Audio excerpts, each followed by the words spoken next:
Hello. Psychology की दुनिया में ना कुछ ऐसी कमाल की बातें छुपी हैं जो हमारी रोज की जिंदगी को बहुत आसान बना सकती हैं। तो आज हम कुछ ऐसे ही साइकोलॉजिकल फैक्ट्स के बारे में बात करने वाले हैं। तो सवाल यह है कि क्या साइकोलॉजी सच में हमारी लाइफ को आसान बना सकती है? इसका जवाब है हाँ, बिल्कुल। और आज हम यही देखने वाले हैं कि कैसे।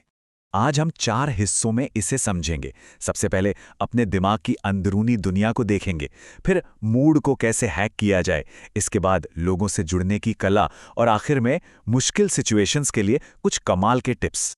तो चलिए शुरू करते हैं अपने पहले सेक्शन से। यह है हमारे मन की अंदरूनी दुनिया, कि हमारा दिमाग आखिर काम कैसे करता है। अक्सर लोगों को लगता है ना कि वो एक साथ कई काम कर सकते हैं, मतलब मल्टीटास्किंग के मास्टर हैं। पर साइकोलॉजी कहती है कि ये एक मिथ है, एक भ्रम। हमारा दिमाग असल में मल्टीटास्क करता ही नहीं है। वो बस एक काम से दूसरे काम पर बहुत तेजी से अपना फोकस बदलता है। और यही वजह है कि जब हम पढ़ते पढ़ते फोन चेक करने लगते हैं तो हमारा ध्यान पूरी तरह से भटक जाता है। अब एक बहुत ही मजेदार कॉन्सेप्ट है, इसे कहते हैं डनिंग-क्रूगर इफेक्ट। ये एक तरह का कॉग्निटिव बायस है। आसान भाषा में कहें तो जो लोग किसी काम में कम काबिल होते हैं उन्हें लगता है कि वो उसमें एक्सपर्ट हैं, और जो लोग सच में काबिल होते हैं वो अक्सर अपनी ही काबिलियत पर शक करते हैं। और इसी इफेक्ट की वजह से जो बहुत इंटेलिजेंट लोग होते हैं ना, वो अक्सर खुद को अंडर एस्टिमेट करते हैं, खुद पर डाउट करते हैं और हमेशा कुछ नया सीखते रहते हैं। वहीं दूसरी तरफ एवरेज आईक्यू वाले लोगों को लगता है कि उन्हें सब कुछ पता है। इसका सबसे बढ़िया एग्जाम्पल कौन है? हमारे वो दोस्त जो हमेशा कहते हैं यार कुछ नहीं पढ़ा और एग्जाम में टॉप कर जाते हैं। अच्छा, कभी सोचा है कि कोई नई आदत, जैसे रोज सुबह उठकर एक्सरसाइज करना, इसे बनाने में कितना टाइम लगता है? ज्यादातर लोग कहेंगे 21 दिन। ये बात बहुत फेमस है, पर लेटेस्ट न्यूरोसाइकोलॉजिकल रिसर्च कहती है कि ये आंकड़ा गलत है। असल में किसी भी नई आदत को पक्का बनाने में औसतन 66 दिन लगते हैं। और ये 66 दिन का सफर भी आसान नहीं होता। इसे 3 फेज में बांटा जा सकता है। पहले 22 दिन तो बहुत अनकंफर्टेबल लगते हैं, मन नहीं करता। फिर अगले 22 दिन सबसे मुश्किल होते हैं, मतलब हिम्मत जवाब देने लगती है। लेकिन अगर कोई इस फेज में भी टिका रहा तो आखिरी के 22 दिनों में वो आदत अपने आप होने लगती है और जिंदगी का हिस्सा बन जाती है। चलिए अब अपने अगले सेक्शन की तरफ बढ़ते हैं। इसमें हम देखेंगे कि कैसे हम अपने दिमाग को हैक करके अपना मूड चुटकियों में बदल सकते हैं। ये तो हम सबने महसूस किया है कि म्यूजिक में हमारा मूड बदलने की कमाल की पावर होती है।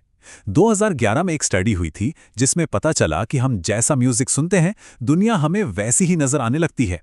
मतलब अगर आप सैड सॉन्ग सुन रहे हैं तो आपको आसपास उदास चेहरे ज्यादा दिखेंगे, और अगर हैप्पी म्यूजिक सुन रहे हैं तो खुश चेहरे।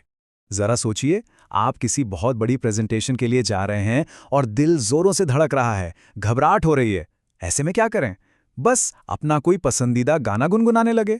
जैसे ही आप गाना शुरू करते हैं आपका ब्रेन ऑक्सीटोसिन रिलीज करता है। ये एक फील गुड हार्मोन है जो स्ट्रेस को तुरंत कम कर देता है। हार्ट रेट नॉर्मल हो जाता है और आप एकदम शांत महसूस करने लगते हैं। और कभी ऐसा हुआ है कि सारा दिन घर या ऑफिस में बंद रहने के बाद जैसे ही बाहर निकलते हैं एकदम से अच्छा लगने लगता है? इसके पीछे भी साइकोलॉजी है। रोज सिर्फ 10 मिनट की धूप भी आपके मूड को कमाल का बूस्ट दे सकती है। पता है क्यों? क्योंकि सनलाइट से हमें मिलता है विटामिन डी, जो एक नेचुरल मूड स्टेबलाइजर की तरह काम करता है। तो ये तो हुई मन की बात।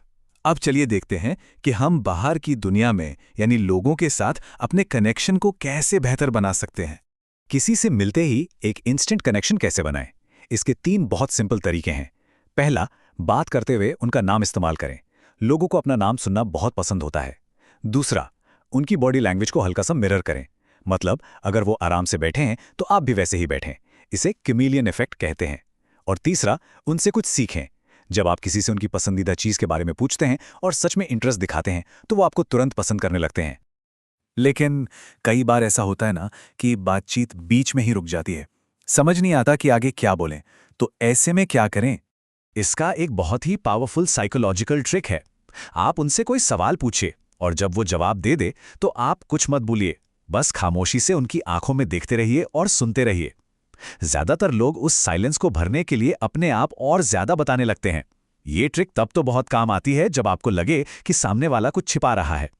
सुनने की इस कला पर दलाई लामा ने एक बहुत गहरी बात कही है। वो कहते हैं जब आप बात करते हैं तो आप सिर्फ वही दोहरा रहे होते हैं जो आप पहले से जानते हैं, लेकिन अगर आप सुनते हैं तो आप शायद कुछ नया सीख सकते हैं। कितनी सही बात है ना? और अब हम आ गए हैं अपने आखिरी सेक्शन पर। इसमें हम कुछ ऐसी ट्रिकी सिचुएशंस के बारे में बात करेंगे जिनसे निपटने के लिए हमारे पास कुछ टूल्स होने चाहिए। एक सिचुएशन इमेजिन कीजिए, आप किसी से बात कर रहे हैं और आपको महसूस हो रहा है कि माहौल गर्म हो रहा है, बात अब बहस की तरफ जा रही है। तो इससे पहले कि बात बिगड़ जाए, क्या करना चाहिए? एक बहुत ही आसान सा उपाय है, उन्हें कुछ खाने के लिए ऑफर कर दीजिए। जी हाँ, साइकोलॉजी कहती है कि खाते वक्त लोग ज्यादा शांत और कंफर्टेबल महसूस करते हैं। खाना गुस्से को कम कर देता है। कई बार तो एक छोटी सी चॉकलेट भी बिगड़ती हुई बात को संभाल लेती है। एक और कमाल की टेक्निक है पावर ऑफ चॉइस। जब हम लोगों को कुछ लिमिटेड ऑप्शन देते हैं तो उन्हें लगता है कि कंट्रोल उनके हाथ में है, जबकि असल में हम ही उनके फैसले को एक दिशा दे रहे होते हैं। जैसे बच्चे को यह कहने की बजाय कि जाकर पढ़ाई करो, उनसे ये पूछिए तुम पहले मैथ्स पढ़ोगे या इंग्लिश। इससे उन्हें लगता है कि ये उनका अपना फैसला है। रेस्टोरेंट में वेटर्स भी तो यही ट्रिक यूज करते हैं ना, जब वो आपको 2-3 खास डिशेस में से चुनने को कहते हैं।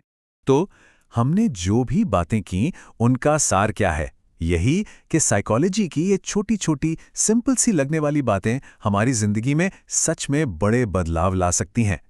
इन तरीकों को समझकर हम न सिर्फ अपने मन को बल्कि अपने रिश्तों को भी बेहतर तरीके से संभाल सकते हैं।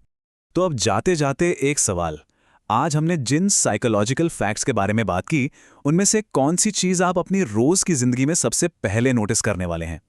जरा सोचिएगा।